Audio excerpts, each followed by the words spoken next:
Bienvenue sur Musulman en chemin, le podcast qui t'accompagne à cheminer vers Allah, te connaître, t'apprécier pour une vie épanouie ici-bas en préparant l'au-delà. Je suis Amina Zamoun, ingénieure, coach professionnelle, étudiante en sciences islamiques et ici ta coach musulmane qui t'aide à prendre soin de toi et de ta foi. Ça te dit ? Alors c'est parti !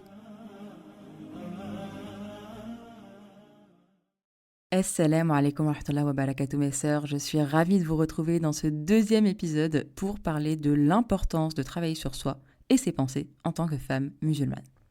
Et vous voyez, j'en parle déjà dans le deuxième épisode du podcast parce que c'est extrêmement important, alors même que c'est quelque chose qu'on néglige beaucoup dans notre communauté.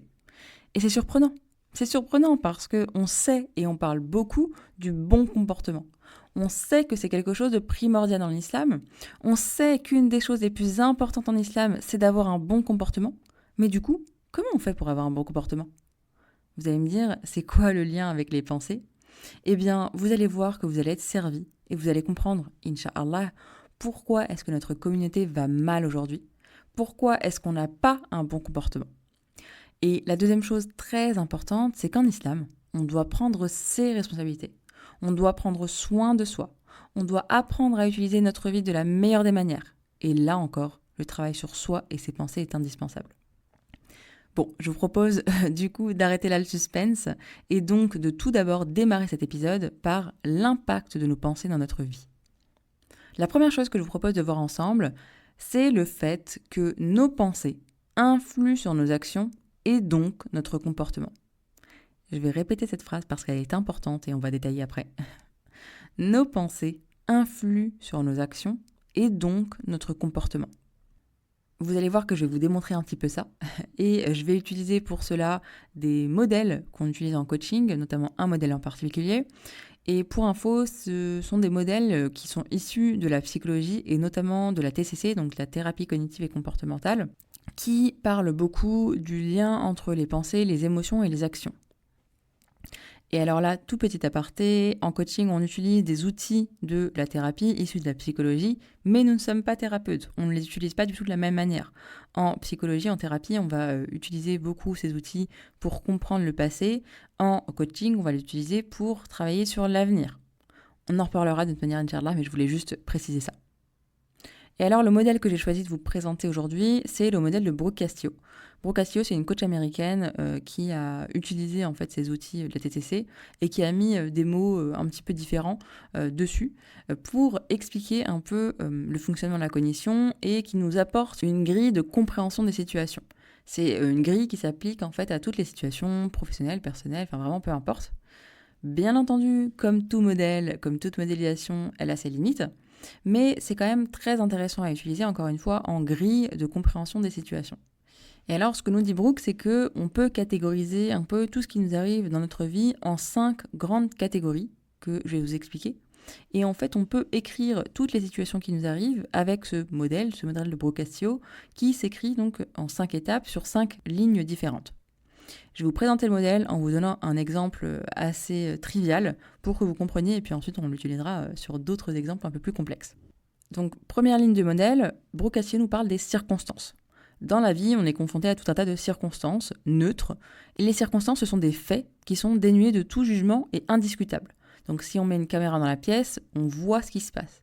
Par exemple, ça peut être la météo, donc il pleut, ça peut être, ma mère a dit ça et j'ouvre les guillemets, ça peut être je suis tombée, voilà, c'est vraiment des faits. Donc encore une fois, c'est des faits indiscutables et il n'y a pas de notion de jugement. La notion de jugement, elle vient sur la deuxième ligne, la deuxième étape qui est les pensées. Donc de ces circonstances, on va avoir tout un tas de pensées. On va avoir tout un tas de pensées à propos de cette circonstance. Donc si je prends l'exemple trivial de la pluie, par exemple, il pleut, ça c'est ma circonstance, on est tous d'accord là-dessus, on voit qu'il pleut.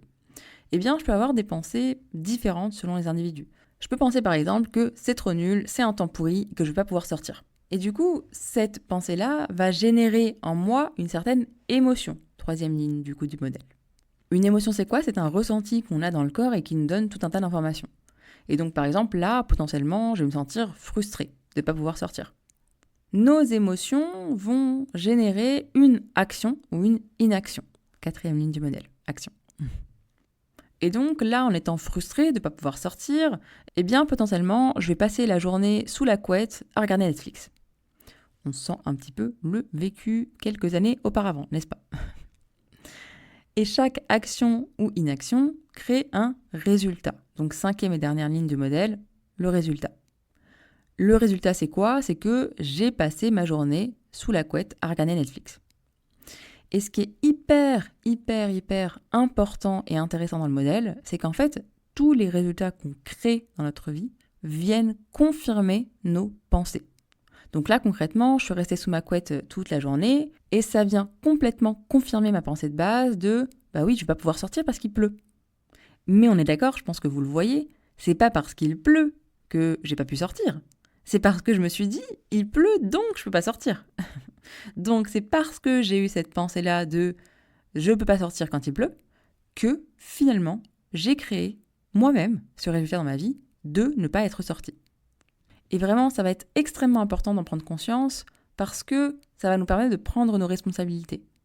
Et en fait, ce qui est intéressant de voir, c'est qu'il y a tout un tas d'autres personnes qui auraient d'autres pensées par rapport à la pluie, comme j'aime trop la pluie, il y a des endroits dans le monde où il y a des sécheresses, et du coup, ils n'ont pas du tout les mêmes pensées qu'en Occident, où finalement, on n'aime pas trop la pluie.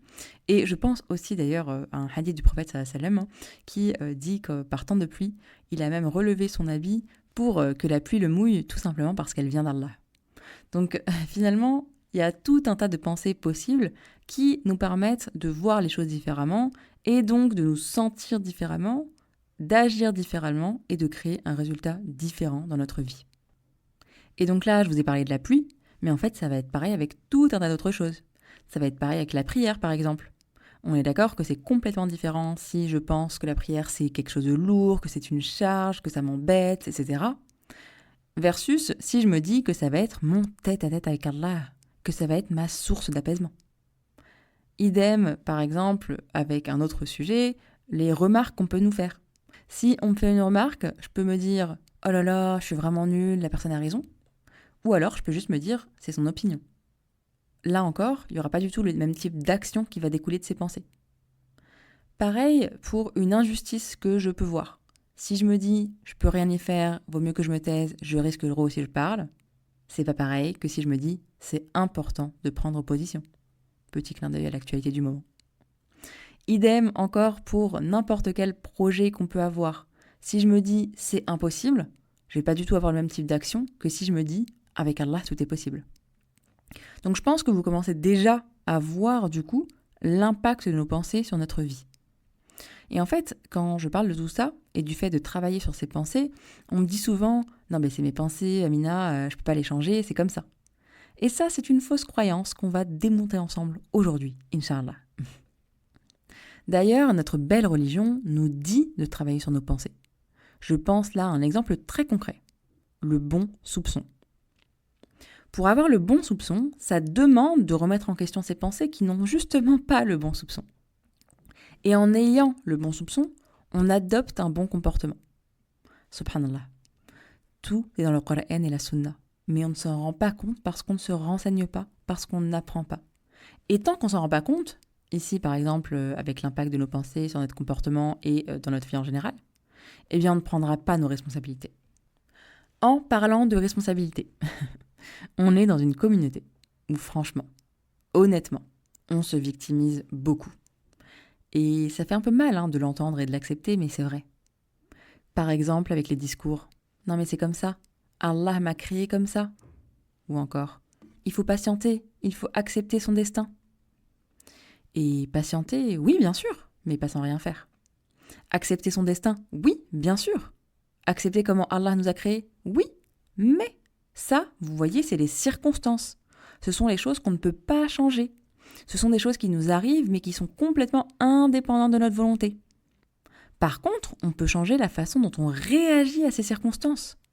C'est à la fois notre part de responsabilité, mais c'est aussi la part sur laquelle on a du pouvoir. Et subhanallah, Allah ne nous dit-il pas qu'on a le pouvoir de changer notre destin avec tout un tas d'actions.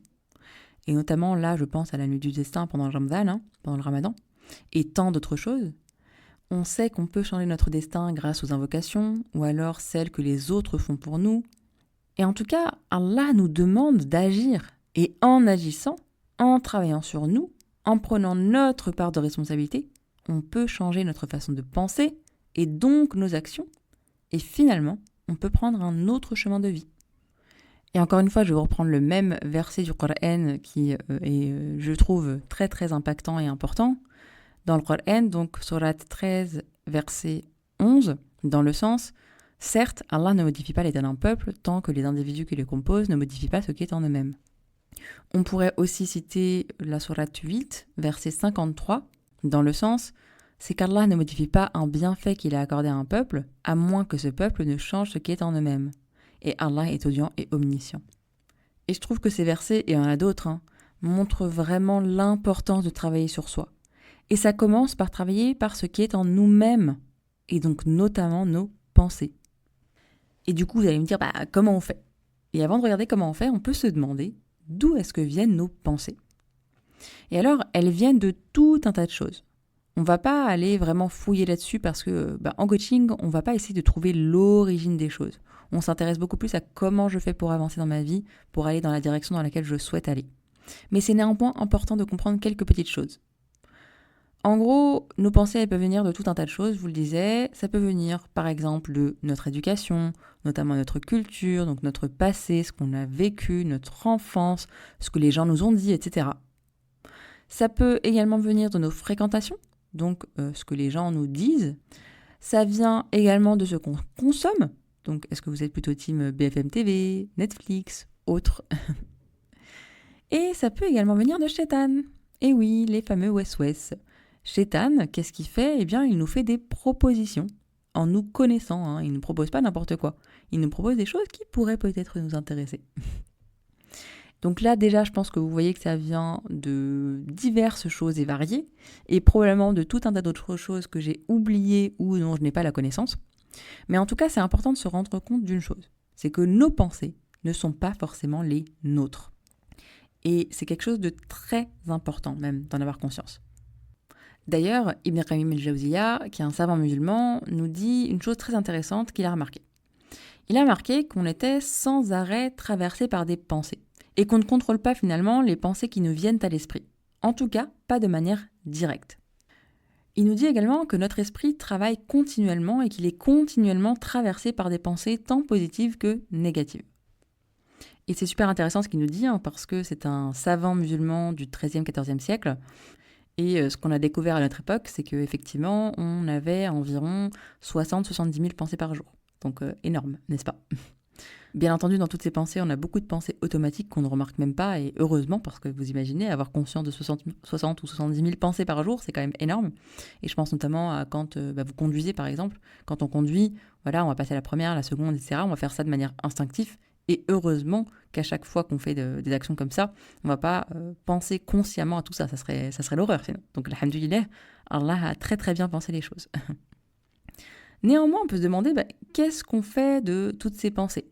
Qu'est-ce qu'on fait de ces pensées tant positives que négatives ? Parce que je vous parlais de prendre sa part de responsabilité. Donc, comment est-ce qu'on prend notre part de responsabilité ? Alors, il y a plein de choses à faire, et encore une fois, on ne pourra pas parler de toutes dans cet épisode, mais on va parler déjà de certaines qui sont très importantes. Et déjà, Ibn Qayyim, il nous dit qu'on a la main sur une chose déjà. C'est ce que notre âme consomme. Donc, on peut se demander, comment est-ce que j'alimente mon esprit ?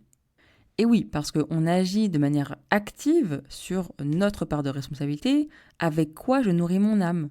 Qu'est-ce que je lis ? Qu'est-ce que je regarde à la télé, sur YouTube, les réseaux, etc. Mais également, avec qui est-ce que j'échange ? Donc, les fréquentations, les discours auxquels je suis confrontée, etc. Et ce qu'il nous dit, c'est qu'on peut développer davantage nos pensées positives, et donc mathématiquement, il y aura moins de place pour les pensées négatives. Donc déjà là, on a un élément important sur lequel on peut agir. Et il nous fait d'ailleurs une comparaison intéressante. Il nous dit que l'esprit, il fonctionne comme une meule. Donc c'est un exemple un petit peu ancien. À l'époque, on utilisait une meule pour moudre le blé et donner de la farine. On pourrait faire la même analogie aujourd'hui avec un mixeur. Mais bon, on va garder la meule, mais si vous voulez faire l'analogie avec un mixeur, vous pouvez. Mais globalement, il nous dit que notre esprit fonctionne comme une meule qui va moudre sans arrêt. Et en fonction de ce que je mets dans cet espace, soit ça va me donner un produit de qualité, soit ça va me donner un produit de mauvaise qualité. Et donc, si je mets des bons ingrédients, si je mets de bons produits, du blé de bonne qualité, eh bien, ça va me donner de la farine de bonne qualité. Par contre, si je mets de mauvais ingrédients, si je mets par exemple des graviers, eh bien là, ça va me donner une poudre de gravier. Ça va pas du tout me donner une bonne farine, on est d'accord.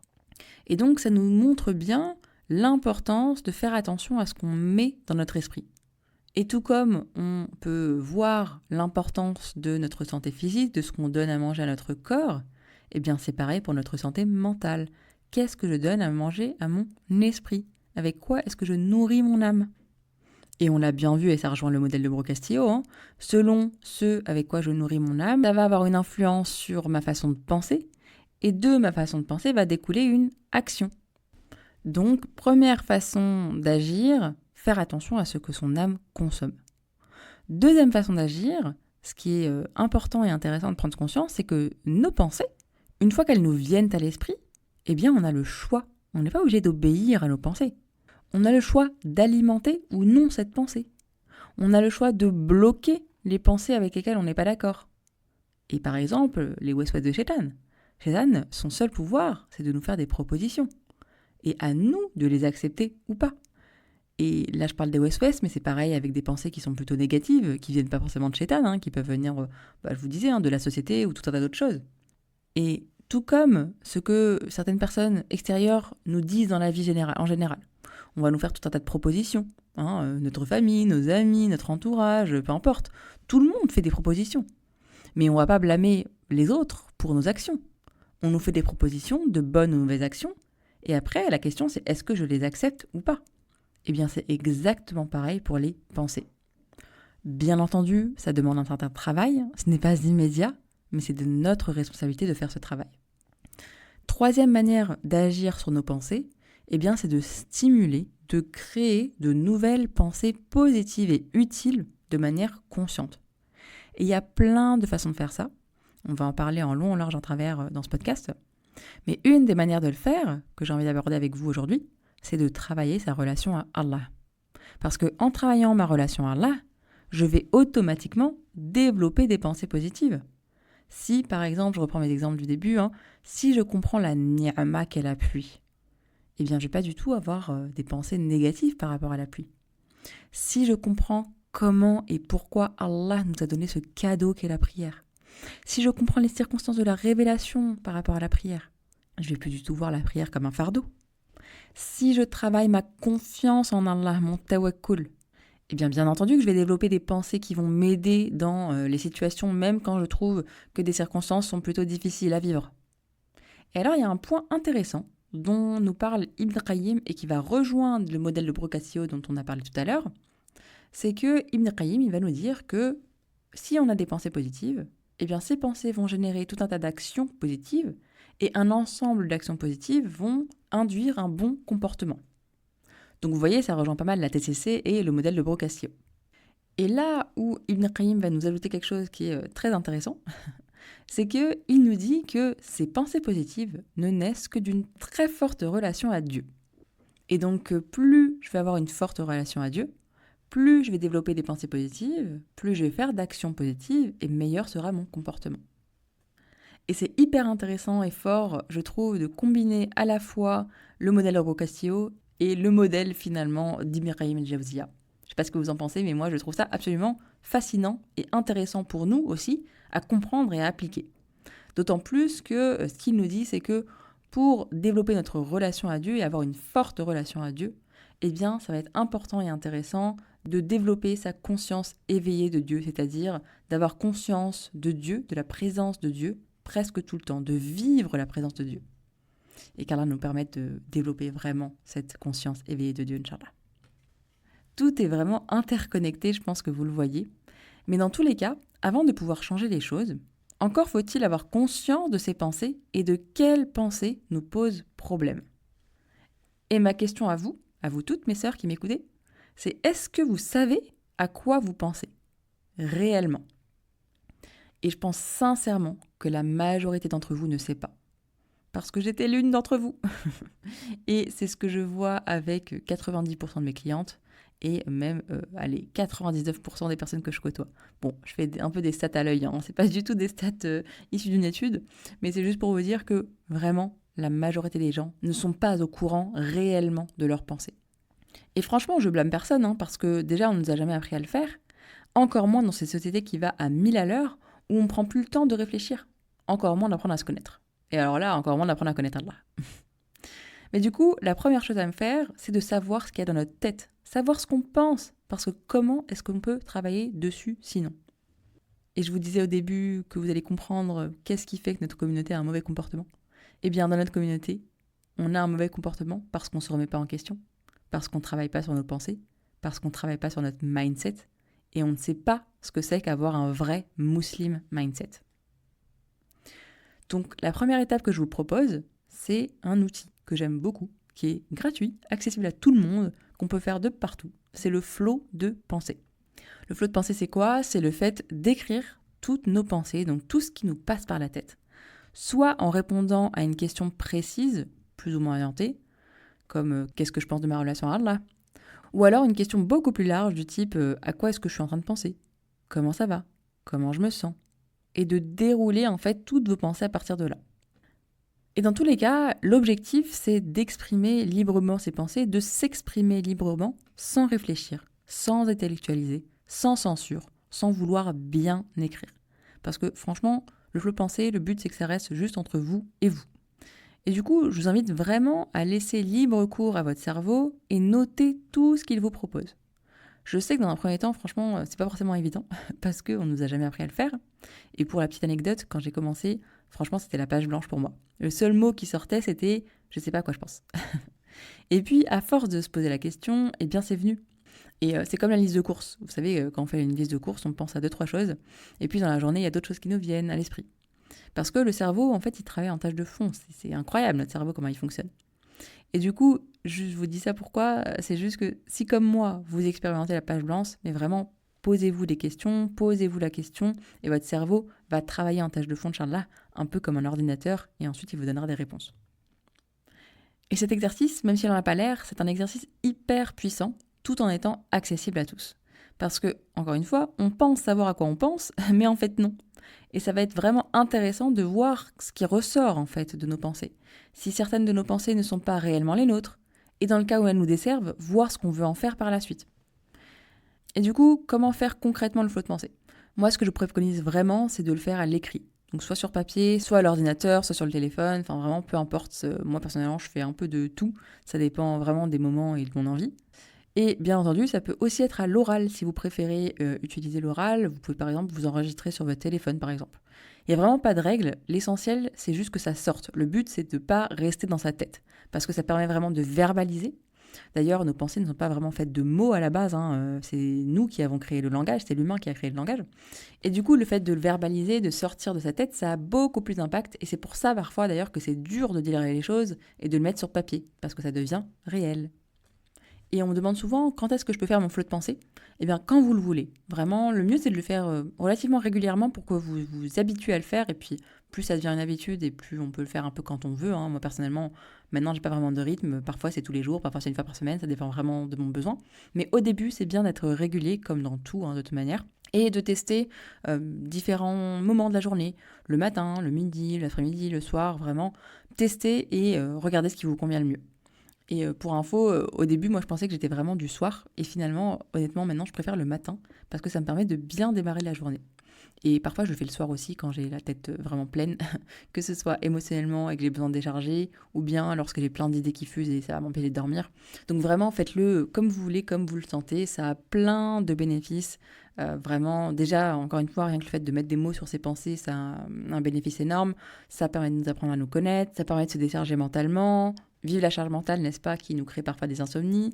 Et bien entendu, a posteriori, on pourra justement travailler sur ses pensées, voir ce qu'on veut en faire, voir comment est-ce qu'on peut les changer.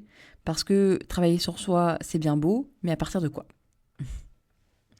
Du coup, pour résumer un petit peu l'épisode du jour, on a vu ensemble l'impact de nos pensées dans notre vie, sur nos actions, sur notre comportement, et donc l'importance de travailler sur soi et ses pensées. Déjà, ça permet de se sentir mieux. Ça permet de devenir actrice de sa vie, Inch'Allah, et non pas de subir sa vie. Ça permet de se rapprocher d'Allah, ça permet d'avoir un meilleur comportement, et tout un tas d'autres choses. Et donc l'exercice du jour, ce que je vous propose, c'est de faire un flot de pensée. Et que ce soit la première fois que vous en faites ou pas du tout, je vous propose 2 types de questions dont je vous ai parlé. À la fois des questions très larges, et à la fois des questions un peu plus précises. Et pour les questions larges, je vous propose de vous demander déjà tout simplement à quoi est-ce que je pense ? Comment est-ce que je me sens ? Ça, c'est des questions larges que vous pouvez vous poser souvent pour être connecté à vous-même. Et pour les questions plus précises, ce que je vous propose de vous poser, c'est vous demander, est-ce que je suis satisfaite de ma vie aujourd'hui ? Question pas forcément évidente. Mais ensuite, vous demandez, de quoi est-ce que je suis satisfaite et de quoi est-ce que je ne suis pas satisfaite ? Et je sais que c'est des questions qui peuvent piquer et on ne se les pose pas parce que ça fait mal, mais en même temps, je pense que si vous êtes là, mes sœurs, c'est que vous avez envie d'arrêter de faire l'autruche. Alors bismillah. Voilà pour cet épisode, il est assez dense, je pense que je vous donne beaucoup d'infos, donc n'hésitez pas à le réécouter si besoin. Prenez le temps de faire l'exercice si c'est ok pour vous et que ça vous parle, parce que encore une fois, franchement, c'est un des meilleurs exercices pour travailler sur soi. Et dans le prochain épisode, on va continuer dans cette direction parce qu'on va parler de se retrouver soi-même pour pouvoir retrouver Allah. Merci d'avoir écouté cet épisode jusqu'au bout. Si c'est le cas, j'imagine qu'il t'a apporté.